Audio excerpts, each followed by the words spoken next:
Guys, ഇന്ന് നമ്മൾ അമ്പലത്തിൽ പോവാണ്. ഇന്ന് ഇടയ്ക്കൽ ഉത്സവമാണ്. അപ്പം നമ്മൾ ഉത്സവത്തിന് പോവാണ്. ഗൈസ് ലവ് ഇടുണ്ട്. ഹായ് ഗൈസ്, ഈ വീഡിയോ നമ്മൾ കുറച്ചും എടുത്തൊരു വീഡിയോ ആയിരുന്നു. നമ്മൾ മണിക്കൊത്ത് ഉത്സവത്തിന് പോയില്ലേ, പിറ്റേന്ന് തന്നെ ഇടയ്ക്കൽ ഉത്സവമാണല്ലോ. അപ്പം നമ്മൾ ഇടയ്ക്കലും പോയിരുന്നു. പക്ഷേ ഈ വീഡിയോ എടുത്ത് വെച്ച കാര്യം തന്നെ എന്നോട് മറന്നു.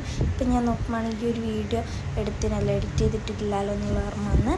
അപ്പം നമ്മൾ അവിടെ എത്തുമ്പോൾ കേൾന്നതിന് വരവൊക്കെ കഴിഞ്ഞിടും. പിന്നെ നമുക്ക് അവിടെ നിന്ന് ചോറ് കിട്ടി. നമ്മൾ ചോറൊക്കെ കഴിച്ച് ഗൈസ് ലാവി കുറച്ച് പായസം കുടിക്കുന്നുണ്ട്. പിന്നെ അത് കഴിഞ്ഞിട്ട് നമ്മൾ നേരെ ലാവിക്ക് എന്തെങ്കിലും വാങ്ങിക്കൊടുക്കാമെന്ന് വിചാരിച്ച് പോയതാണ്. അപ്പോൾ അവിടെ പോയാൽ കുറേ സംഭവം ഉണ്ടായിരുന്നു. നമുക്ക് തന്നെ എന്ത് വാങ്ങിക്കൊടുക്കണമെന്ന് മനസ്സിലായില്ല.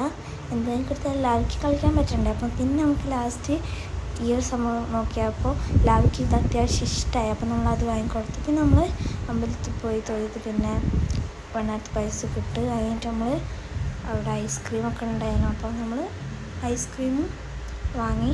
പിന്നെ ഈ സംഭവം ഇല്ലേ, ലാവിക്ക് വാങ്ങിക്കൊടുത്തത് ലാവിൻ്റെ കയ്യിൽ തന്നെ ഉണ്ടായിരുന്നു. ലാവി കുറച്ച് നേരം പിടിച്ചിരുന്നതിനും അങ്ങനെ കറങ്ങുന്നാകുമ്പോൾ ലാവി ഇങ്ങനെ ചിരിക്കുന്നുണ്ടായിരുന്നു. പിന്നെ നമ്മൾ അതിൻ്റെ അടുത്തൊരു വീട്ടിൽ അവിടെ ഒരു കുതിര ഉണ്ടായിരുന്നു. അപ്പോൾ നമുക്ക് ലാവിക്ക് കുതിരേനെ കാണിച്ചു കൊടുക്കാൻ വിചാരിച്ച് നമ്മൾ കുതിരേനെ കാണാൻ വേണ്ടിയിട്ട് പോയിരുന്നു.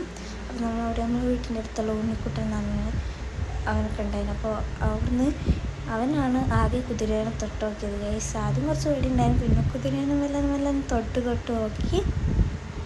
അങ്ങനെ മെല്ലെ ലാവ് നോക്കുന്നുണ്ട്. എന്താ സംഭവം, ഞാൻ ഇതുവരെ കാണാത്ത സംഭവമാണല്ലോ എന്ന് വിചാരിച്ച് ഗൈസ് ഇപ്പോൾ കണ്ടു ലാവിൻ്റെ കയ്യിൽ അതുണ്ട്. പിന്നെ ലാവി കുറേ നേരം കുതിരേനൊക്കെ നോക്കി നമ്മൾ പിന്നെ വീട്ടിലേക്ക് പോയി. അപ്പോൾ ഇന്നത്തെ വീഡിയോ ബൈ.